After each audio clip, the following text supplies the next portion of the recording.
Our third section from Unit 1 is on uncertainty in data, Part 1. So Section 4 will be Part 2. We're going to talk about precision, accuracy, and percent error today.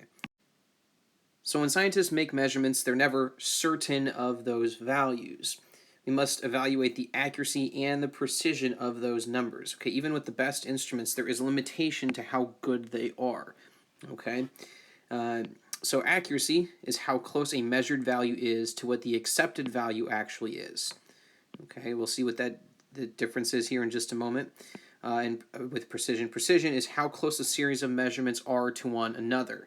Okay, so accuracy is how close are you to what you should be getting. Precision is how close are your series of measurements to each other. Okay, so you could be accurate and precise. You can be precise but not accurate, or you can be neither accurate or precise. So we'll see what this looks like. If you're not sure what the difference is, hopefully the next picture will make it clear to you. Okay, so we're going to look at accuracy and precision in terms of bow and arrows and targets. So let's say you're in the market for buying a bow and arrow, right? And you want to buy a really good bow and arrow, which means, or I guess bow in this case. So you want to buy one that is going to hit the target and be consistent on where it's aiming. So say you pick up the first one, you fire one shot and only one shot. You aim down the sight, and the shot hits perfectly right on target. So that one shot was accurate. Okay, we don't necessarily know that it's a good bow, but at least one shot was accurate there. Okay, so we pick up bow number 2. We aim down the sight. We're aiming here at the middle. Okay, the bow is aiming at the middle. You release the arrow, and the arrow goes over here. Okay, well, maybe I flinched at the last minute. Maybe something was funny. Let's try it again. So you line everything up. You look down the sight. You're aiming at the middle of the target, and you release. Arrow goes over here again. Okay, well, maybe it was just something I did twice in a row. Let's just keep doing it. And over again, you aim here at the middle, but it's missing the middle of the target. But I am hitting the same spot, which means I'm consistent in what I'm doing. I'm not doing anything wrong. Whatever the error is, it's consistent. Okay, in this case, we would say this is precise but not accurate because my measurements are close together, right? Precision is how close the series of measurements are to each other. But you would not describe this bow as accurate because I'm not actually hitting the center of this target. Okay, we pick up bow number 3.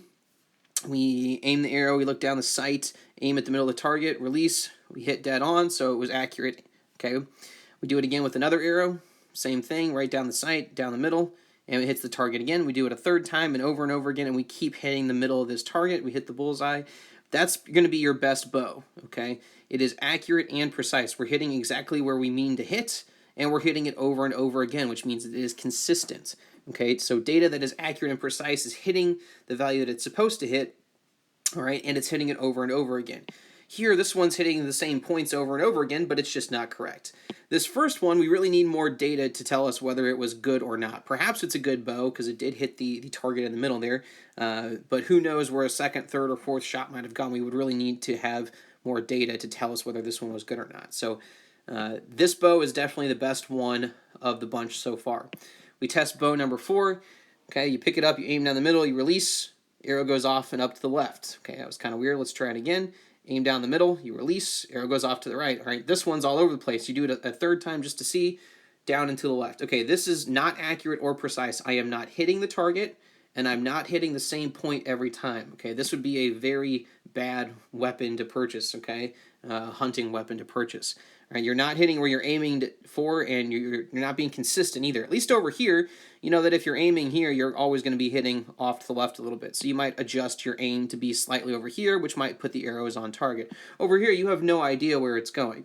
Okay, so this would be your best bow, this would be your second best bow, this would be, well, your least good bow. Okay, this first one we would really need more data points to tell us anything about it. Okay, but best, second best, worst. Okay, so what I want you to do here, now that you hopefully understand the difference between precision and accuracy, is look at the data here. We have 3 students, and they're all trying to measure the density of sucrose, which is table sugar. Okay, the correct value is 1.59 grams per cubic centimeter.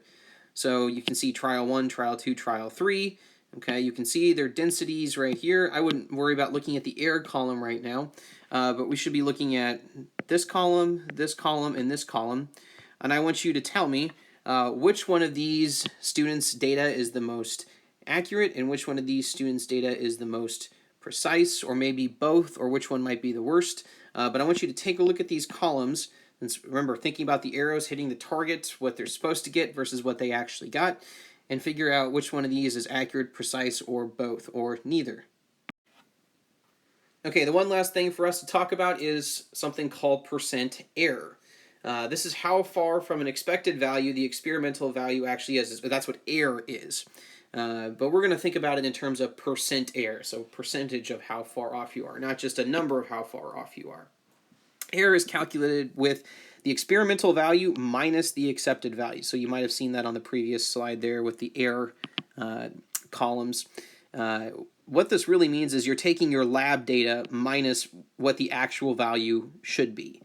Okay, so when it says experimental value minus accepted value, the lab value is what you would get in lab or what somebody measured in lab, and then you subtract what the accepted value is, what the scientific community says is correct. Okay, so we use this equation for error actually in the percent error equation.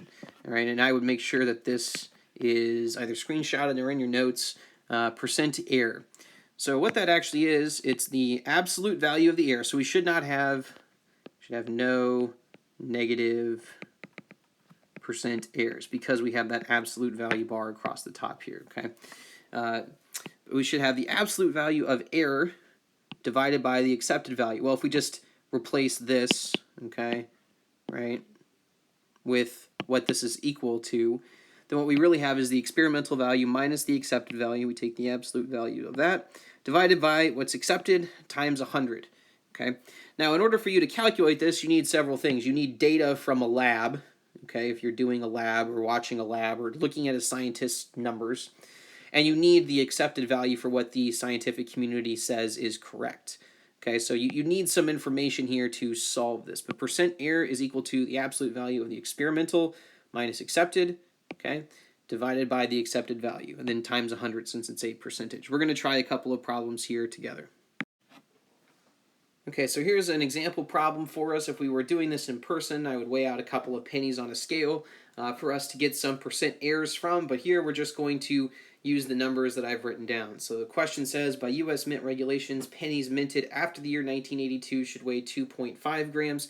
Pennies minted before the year 1982 should weigh 3.11 grams. Let's weigh a couple of them. So we just wrote down some numbers here. So let's calculate percent error, right?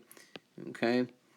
So if you remember, percent error is equal to the absolute value of the experimental value minus the accepted value, okay, divided by the accepted value times 100. So that's the equation I'm working with. This first penny is from 2010. It weighs 2.48 grams. Okay, so I want to take the absolute value of, now the experimental value is what I weighed out. So I weighed out 2.48 grams. Okay, 2.48 minus the accepted value. Well, after the year 1982, it should weigh 2.5 grams. So I should be weighing 2.5 grams here. Okay, that's the accepted value. Okay, divided by the accepted value of 2.5 times 100. And if we plug that into the calculator here, okay, this top part, since we have an absolute value bar, is 0.02 divided by 2.5 times 100. And the correct answer, so 0.02 divided by 2.5 times 100, this is 0.8% error. Okay, so it's off by less than 1%. Right? If you were the U.S. Mint, you don't want to be off by a whole lot. And there's a chance, that these pennies have lost some mass from scratches and things like that. But if you're the U.S. Mint, you don't want to be over or under this value too much, because over time, that means your currency will actually be physically worth more or less or slightly different. So you want to be consistent there. Let's try one from 1974. I want you to set this up, okay, make sure that you can get it. So find the percent error here of the penny from 1974 if this one weighs 3.15 grams.